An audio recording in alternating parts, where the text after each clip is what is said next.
અમરેલી ખાંભા શહેર અને ગીરના ગામડાઓમાં અનરાધાર વરસાદ. ખાંભા ગીર પંથકમાં અનરાધાર વીજળીના કડાકા સાથે વરસાદ પડ્યો. ખાંભાના ઉમરિયા, પીપળવા, નાનુડી, નાના વિસાવદર, જામકા, ત્રાકુડા સહિત ગામડામાં મુશળધાર વરસાદ. ખાંભા શહેરમાં ધોધમાર વરસાદથી શહેરના માર્ગો પર નદી માફક પાણી વહેતા થયા. નીચાણવાળા વિસ્તારમાં પાણી વહેતા થયા. અમારા સંવાદદાતા રાજન વધુ વિગતે વાત કરવા જોડાયા છે. રાજન, પૂરી વિગત. આજે બપોર બાદ જે રીતે સમગ્ર અમરેલી જિલ્લામાં વરસાદી માહોલ છવાયો છે ને, ખાસ કરીને રાજુલા, જાફરાબાદ અને ખાંભા પંથકમાં અનરાધાર વરસાદ પડ્યો છે. રાજુલા શહેરની સ્થિતિ બદથી બદતર હોય તે પ્રકારના દ્રશ્યો સામે આવી રહ્યા છે. દ્રશ્યોમાં આપ જોઈ શકો છો કે જે રીતે મુખ્ય બજારમાં મોટરસાયકલ પાણીના પ્રવાહમાં તણાઈ રહી છે, એટલે સમજી શકાય કે કેટલી હદે વરસાદ પડ્યો છે. માત્ર એક જ કલાકમાં એકી સાથે તીવ્રતાથી વરસાદ ખાબકતા જનજીવન અસ્તવ્યસ્ત થઈ ગયું છે. તો બીજી તરફ ખાંભા અને આસપાસના ગ્રામ્ય વિસ્તારમાં પણ મુશળધાર વરસાદ પડી રહ્યો છે. આ સિવાય જે સમાચાર મળી રહ્યા છે, સમુદ્રી વિસ્તારના જાફરાબાદ અને પીપાવ કોસ્ટલ બેલ્ટ ઉપર પણ અનરાધાર અત્યારે હાલ વરસાદ પડી રહ્યો છે. જે રીતે હવામાન વિભાગની આગાહી છે અને અમરેલી જિલ્લા માટે રેડ એલર્ટ જાહેર કરવામાં આવ્યું છે, તેના પગલે સાવચેતીના અનેક પગલા ઉઠાવવામાં આવ્યા છે. પરંતુ અત્યારે જે રીતે વરસાદ રાજુલા, જાફરાબાદ અને ખાંભામાં પડી રહ્યો છે, તે જોતા લાગી રહ્યું છે કે જો વરસાદ બંધ ન થાય તો સ્થિતિ વણસી શકે છે. જી બિલકુલ, આભાર. મોરબીના રફાળેશ્વર નજીક મગફળીના ગોડાઉનમાં ભીષણ આગ લાગી છે. મેજિક સિરામિક ફેક્ટરીમાં આવેલા મગફળીના ગોડાઉનમાં વિકરાળ આગ ફાટી નીકળી.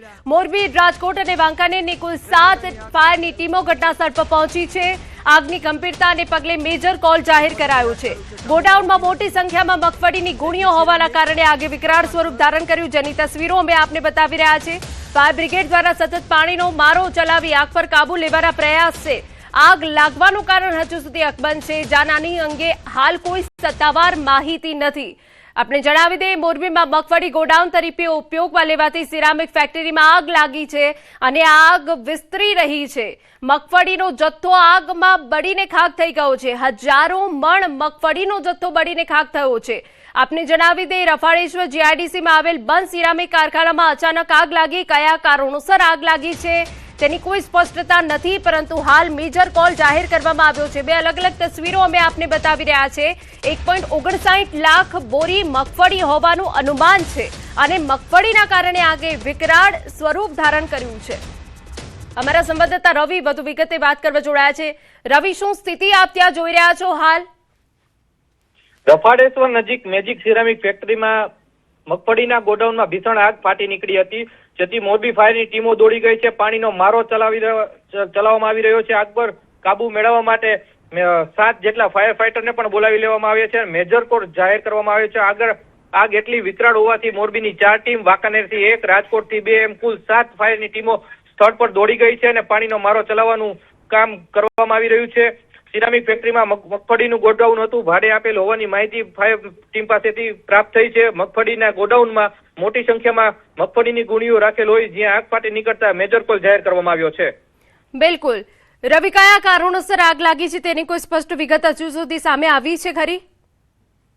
ફેક્ટરી બંધ હતી, પણ એમાં મગફળીના ગોડાઉન તરીકે જેનો ઉપયોગ થતો હતો, તો આગ કયા કારણોસર લાગી છે તે હજુ જાણવા મળ્યું નથી. ફાયરનો મેજર કોલ હોવાથી ફાયર ફાઈટર અત્યારે આગ ઓલવવાની કામગીરી કરી રહી છે. બિલકુલ રવિ, વધુ વિગત અમે આપની પાસેથી લેતા રહીશું. દેવેન્દ્રસિંહ, ફાયર ઓફિસર આપણી સાથે જોડાઈ ગયા છે. સર, મેજર કોલ ત્યાં જાહેર કરાયો છે, શું સ્થિતિ છે હાલ આગને લઈ?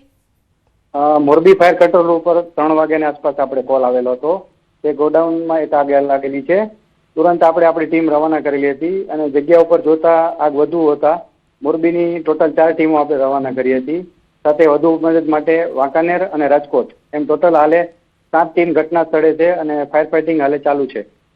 બિલકુલ. સર, શેનું ગોડાઉન હતું અને આપની પાસે કોઈ અન્ય વિગતો? મગફળીનું ગોડાઉન જણાયું છે અમને પ્રાથમિકમાં, તો પણ હાલે કોનું છે અમને ખ્યાલ નથી. અત્યારે અમારું એક જ છે કે જલ્દીથી જલ્દી આપણે આગને કાબુમાં મેળવીએ. બિલકુલ. સર, જે તસવીરો સામે આવી છે એની આસપાસ પણ અન્ય કેટલીક ફેક્ટરી લાગી રહી છે. મેજર કોલ જાહેર કરાયો છે, તો એની સતર્કતા માટે હાલ શું પગલાં ભરાઈ રહ્યા છે સ્થળ પર? અમે જે ગોડાઉન છે ને એની આસપાસ બધી બાજુથી ફાયર ટીમો એલર્ટ કરી છે. એટલે સાથે સાથે ગોડાઉનને પણ કુલિંગ કરી લે છે અને જે મગફળીનો જે બીજો જથ્થો છે એને પણ બચાવવાના પૂરેપૂરા પ્રયાસ અમે કરી રહ્યા છીએ. બિલકુલ સર, આખરે કેટલું નુકસાન થયું છે તેનો કોઈ આંકડો છે આપની પાસે? ના, હાલે તો કોઈ આંકડો જાણવા મળે નથી. બિલકુલ. અને આગને કાબુમાં આવતા કેટલો સમય લાગશે?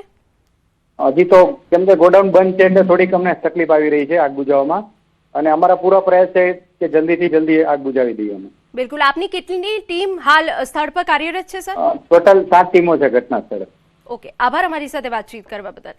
તો મોટી સંખ્યામાં મગફળીની ગુણી જે બળીને ખાક થઈ ગઈ છે, હજારો મણ મગફળીનો જથ્થો આગમાં ખાક થઈ ગયો હોવાની વિગત છે. મોરબીના રફાળેશ્વર નજીક આ ભીષણ આગ લાગી છે. કયા કારણોસર આગ લાગી છે તેની કોઈ સ્પષ્ટ વિગત નથી, પરંતુ મગફળીનું આ ગોડાઉન હતું જેમાં એકાએક આગ ફાટી નીકળી છે. જે વિગત સામે આવી છે કે ગોડાઉન બંધ હતું જેના કારણે આગ પર કાબુ મેળવવા માટે હાલ જે ફાયરની ટીમ છે ભારે જહેમત ઉઠાવી રહી છે. આગની ગંભીરતાને પગલે મેજર કોલ જાહેર કરાયું છે.